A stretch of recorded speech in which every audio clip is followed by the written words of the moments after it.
Les hommes observaient déjà le ciel il y a des dizaines de milliers d'années. Des phénomènes tels que le déplacement du Soleil dans le ciel ou les changements d'aspect de la Lune leur étaient familiers.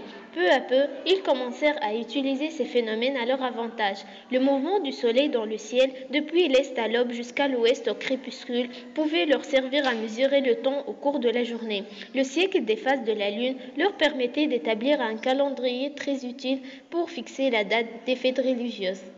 La naissance de l'univers. L'univers existe depuis 15 milliards d'années. Un centième de seconde après le Big Bang apparaissaient les particules atomiques, protons, neutrons et électrons. Les noyaux de deutérium, assemblage de un proton, un neutron et un électron, se sont formés au bout d'une seconde. Les noyaux d'hélium, de protons, de neutrons, au bout d'un quart de tour, puis la création par ralentir son rythme. Les atomes les plus légers se sont formés 300 000 plus tard. Atomes d'hydrogène, un proton et un électron. Et atomes d'hélium, 2 protons, 2 neutrons, 2 électrons. Les nuages froids d'hydrogène et d'hélium se forment au bout d'1 million d'années. Les galaxies. Une galaxie est un assemblage d'étoiles, de gaz, de poussière et de matière noire, contenant parfois un trou noir supermassif à son centre. La Voie lactée, la galaxie dans laquelle se trouve le système solaire, compte quelques centaines de milliards d'étoiles, 1011, et a une extension de l'ordre de 100 000 années-lumière. La plupart des galaxies typiques comportent un nombre similaire d'astres, mais il existe aussi des galaxies naines comptant à peu près une dizaine de milliards d'étoiles et des galaxies géantes comptant plusieurs milliers de milliards d'étoiles. La population des galaxies naines est cependant très difficile à déterminer du fait de leur masse et de leur luminosité très faible. L'univers dans son ensemble, dans l'extension réelle et inconnue, est susceptible de compter un nombre immensément plus grand de galaxies. Le mouvement apparent des planètes. Chaque planète tourne autour du Soleil, dans un mouvement appelé la révolution. Dans le cas de la Terre, c'est la période de ce mouvement, c'est-à-dire la durée d'un tour complet, qui définit une année.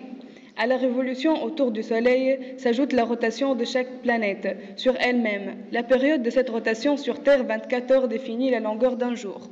Le principal mouvement apparent des astres dans le ciel est dû à cette rotation de la Terre sur elle-même et nous donne l'impression que le Soleil tourne autour de la Terre pendant la journée et que la voûte étoilée tourne au cours de la nuit. La rotation apparente de la voûte céleste au-dessus de l'observatoire Gemini Sud. Cette superposition d'images prises sur une période de 4 heures et demie fait clairement apparaître l'effet de la rotation terrestre. Crédit Gemini Observatory /Aura. Supposons maintenant que l'on gèle le mouvement de rotation de la Terre. C'est alors la révolution des planètes autour du Soleil qui provoque des déplacements apparents.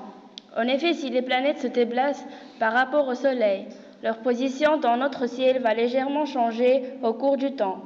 Une dérive observable grâce au fond fixe constitué par les étoiles. Celles-ci apparaissent fixes car elles se trouvent à des distances énormes et leurs mouvements sont indétectables. Ainsi, par exemple, la position apparente de la planète Mars par rapport au fond étoilé change petit à petit et la planète semble légèrement dériver vers l'est.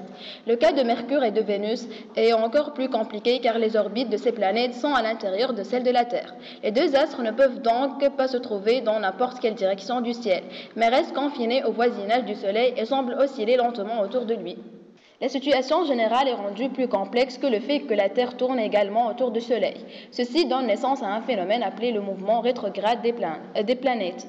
C'est le même phénomène qui explique le mouvement rétrograde de Mars. La plupart du temps, cette planète se déplace vers l'est dans le ciel du fait de son mouvement de révolution. Le déplacement plus rapide de notre planète crée un fait de projection qui nous donne l'impression que la planète rouge se déplace dans l'autre sens vers l'ouest. Ceci continue jusqu'à ce que la Terre s'éloigne et que Mars reprenne son cheminement au normal. Les aurores polaires. Le plus souvent, il s'agit de rayons verdâtres presque verticaux, formant de longs arcs et rideaux qui s'étendent comme des rubans à travers le ciel, souvent de l'horizon vers l'horizon. La lumière verte des aurores a intégré les scientifiques pendant longtemps. En effet, elle ne correspondant à aucun élément connu.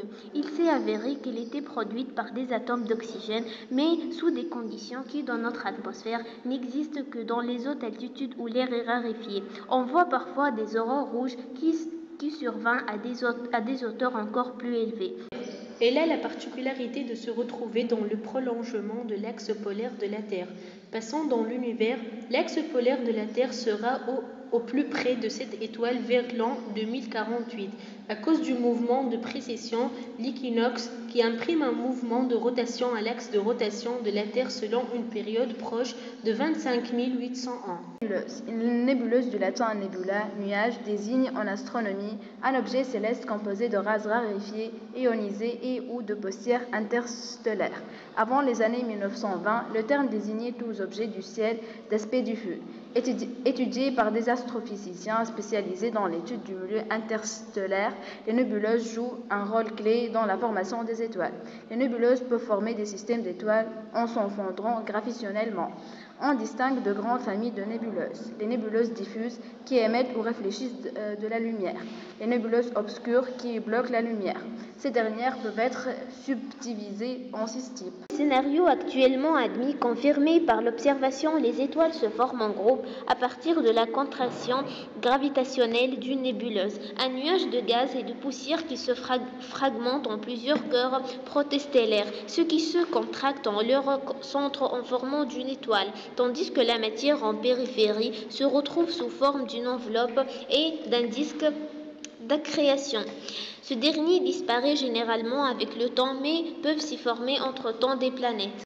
L'étoile la plus étudiée est le Soleil, une petite étoile typique de la séquence principale de type spectral G2V et vieille d'environ 4,6 milliards d'années. Le Soleil n'est pas considéré comme une étoile variable, mais il subit des changements périodiques de son activité, ce qui peut être vu grâce aux taches solaires. Ce cycle de fluctuation du nombre de taches dure 11 ans.